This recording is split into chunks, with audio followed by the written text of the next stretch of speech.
Hi, good morning. This is Scott.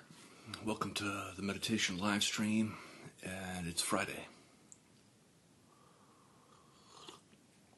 Here on my channel, we're working with meditation on the different dimensions of our being, different lines of our development, our body, our emotion, our mind, and our relationships.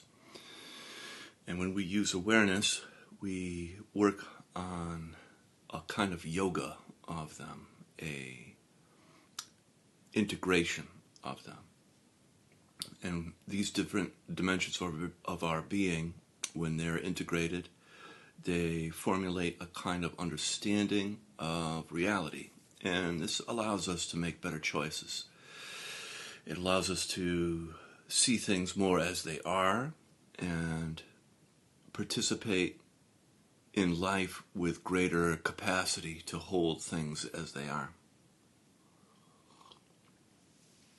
And the beauty of meditation over the centuries, I suppose, is that it is time for reflection or self-development. And we're looking at, escaping suffering. But I think because of understanding psychological development, we understand that we never really escape suffering. The things we do out in the world impact us here at home, and then vice versa. The things at home that we do impact out there.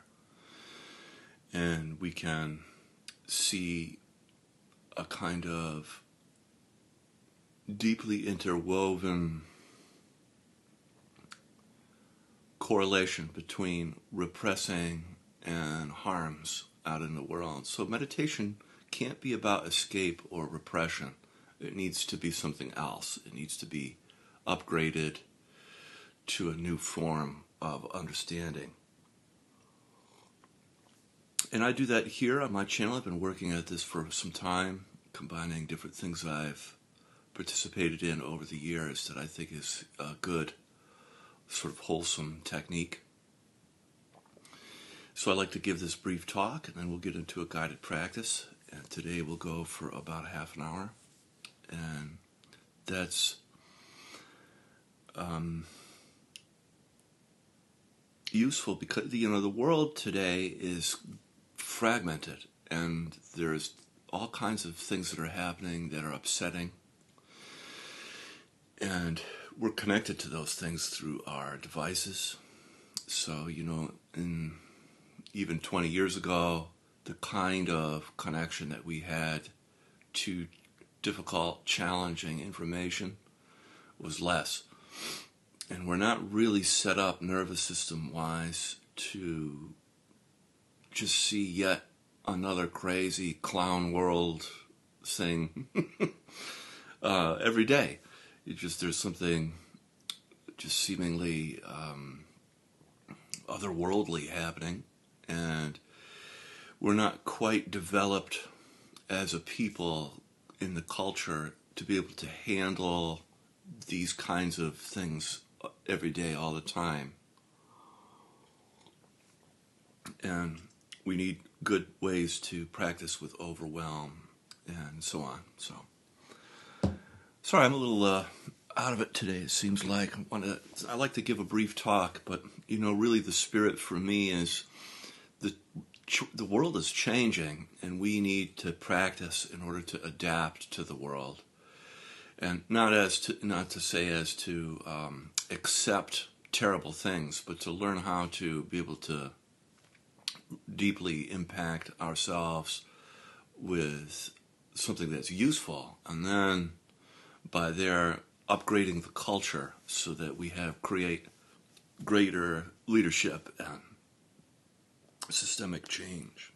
So I'd like to give a reading. This is from The Awakening of the We Space by Peter Mitchell. And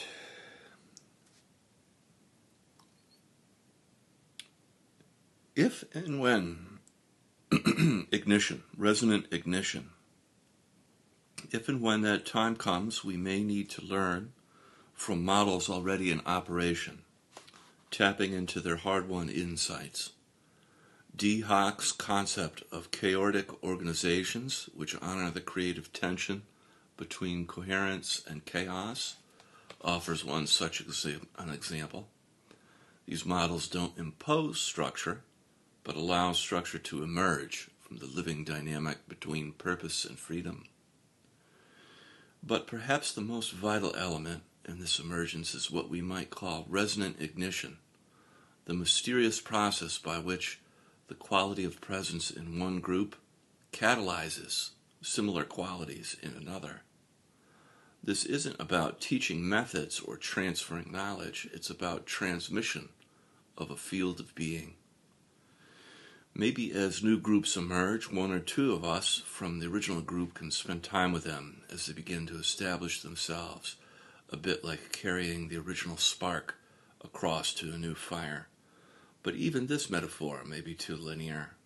What if it is more akin to quantum entanglement, where connection happens instantaneously across distance, defying our conventional understanding of causality? Looking more deeply into patterns that seem to lie behind coherent transmission, this resonance appears to operate through several distinct channels. First, there's the direct experience of the field itself. When someone new enters our space and feels the quality of presence, something core within them recognizes it, not intellectually but viscerally. It is as if a tuning fork within them begins to vibrate at the same frequency.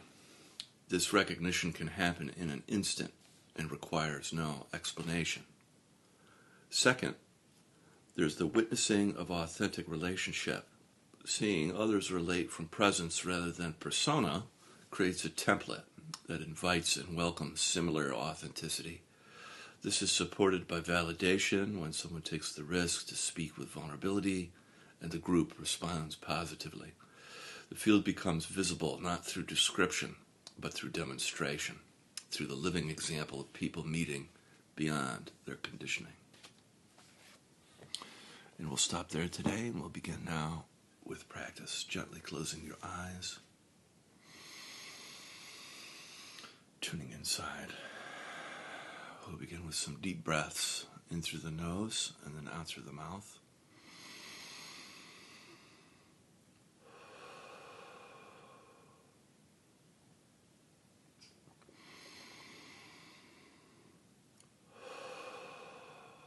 Letting go on the out-breath of distress, resistance, tension, that which no longer serves you. Just dropping that on the out-breath like a dog dropping a ball from its mouth.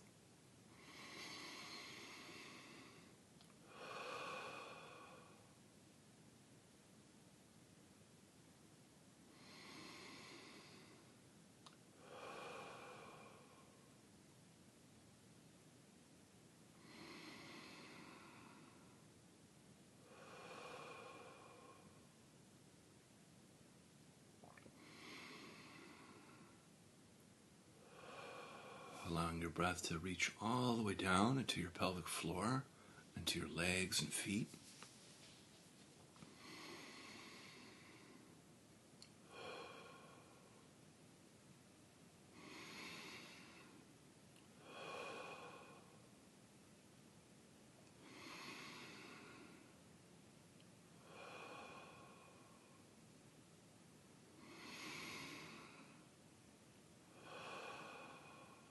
Very good, we'll do 3 more.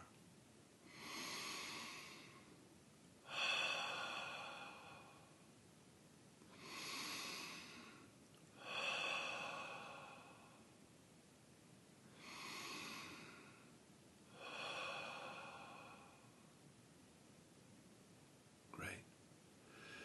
And allowing your breath now to return to your usual way of breathing.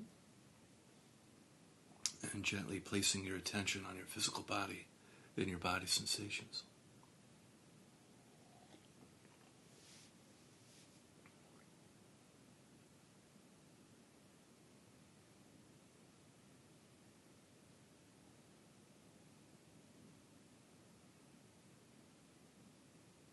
You can feel the subtle movement of your body temperature,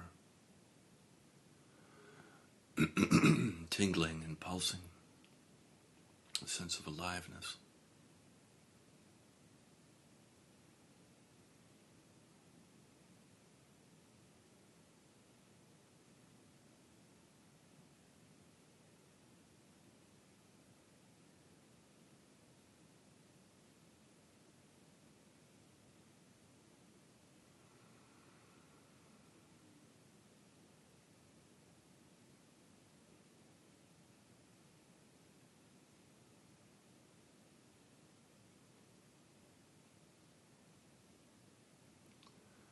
And you can feel your body's contact with the earth underneath you, your connection to the planet.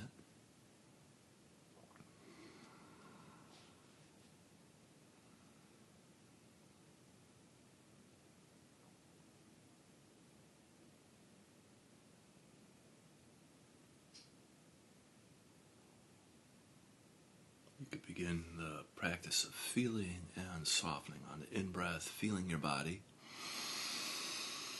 And then on the out-breath, softening and melting down through your body like warm honey, deep into the earth. And as you melt down through your body, the warm honey cleanses, heals, purifies, and makes whole as it travels down through your body and into the earth, where the earth receives that energy and transforms and recycles it.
And then bringing your attention up into your heart, you can feel your heart space at the center of your chest. You can imagine as though you're breathing directly in and out of your heart. On the in-breath, feeling your heart. And then on the out-breath, softening and expanding your heart.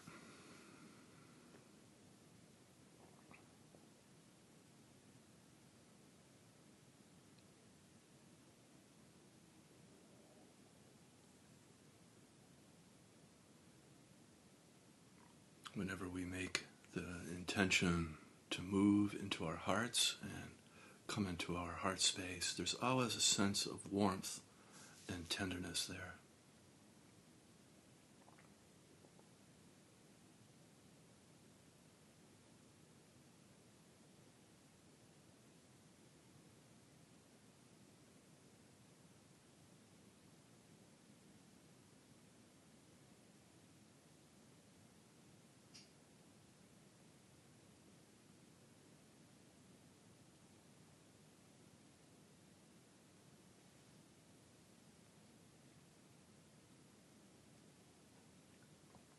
And coming in contact with your emotions, you can notice what is emotionally present for you right now. And without trying to push or pull on your emotions or get rid of them, just noticing what it is you're feeling. And you could be feeling any of the 5 main cardinal emotions, like anger, sadness, fear, joy, or shame. And just noticing what you're experiencing right now. You could also be feeling numbness, which is another valid emotional experience.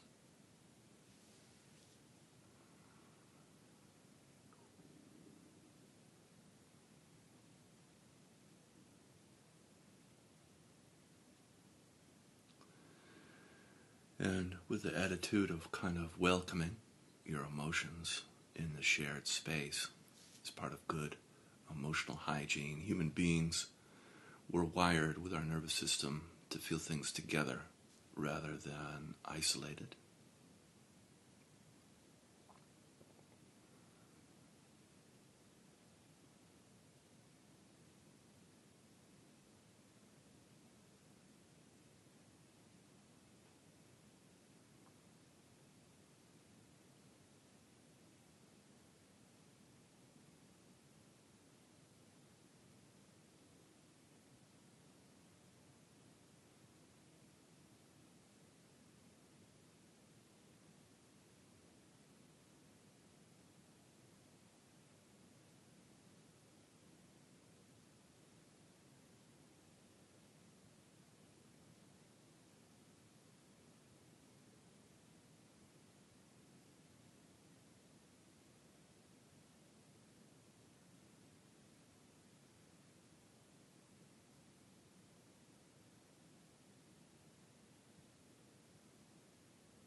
Very good. Then bringing your attention up into your head, feeling your head on the in-breath, and then softening in and around your skull on the out-breath. You can, if you like, breathe into your third eye space between your eyebrows or your crown, the top of your head, whichever feels correct for you, and just feeling and softening in and around your head.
And coming in contact with your thoughts, you can notice how busy or active your mind is.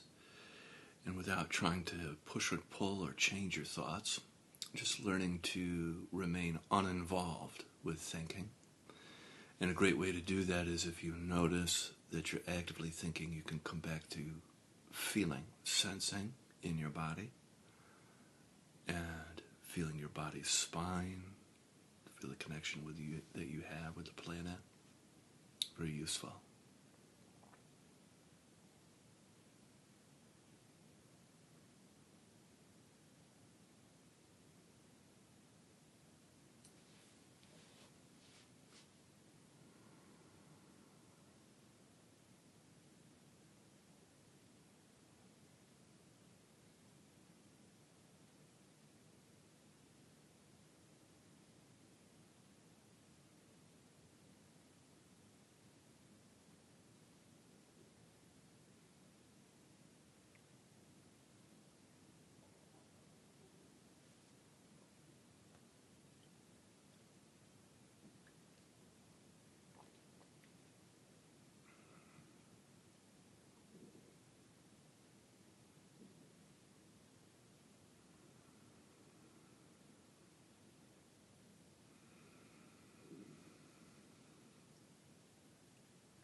Very good. Then from here, We can gently open our eyes and practice with our eyes open, keeping your eyes soft.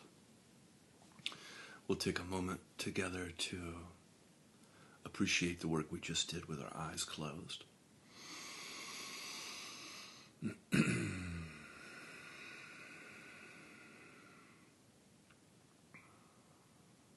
we'll practice in the relational space.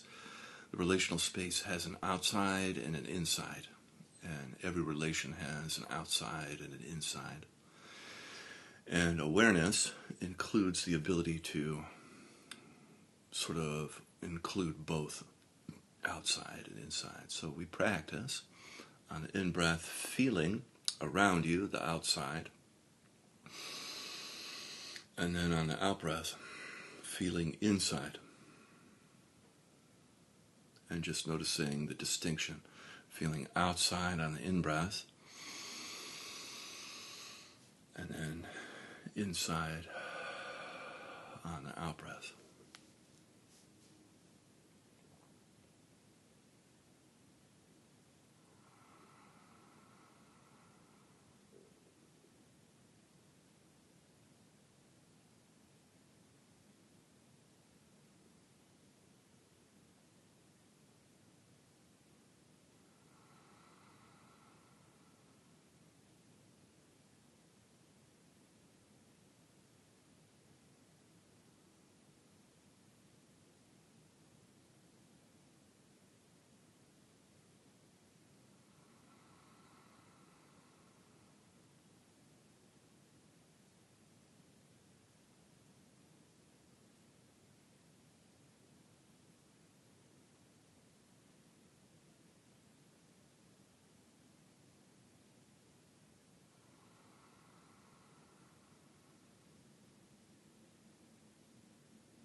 Very good. And then we can also add in qualities, if you like, to the practice of love, compassion, gratitude, and forgiveness. Feeling love, compassion, and gratitude around you, and forgiveness on the in-breath. And then love, compassion, gratitude, forgiveness towards yourself on the out-breath. And just practice sending and receiving those wonderful qualities.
from here we can set our prayers and our intentions for the day. I'll be quiet so you can do yours first.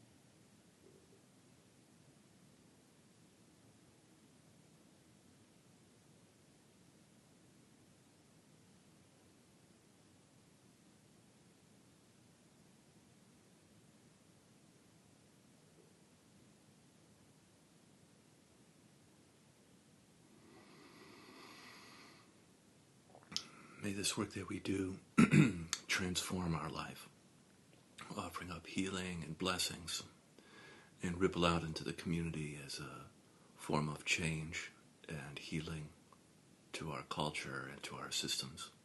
Amen.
Very good.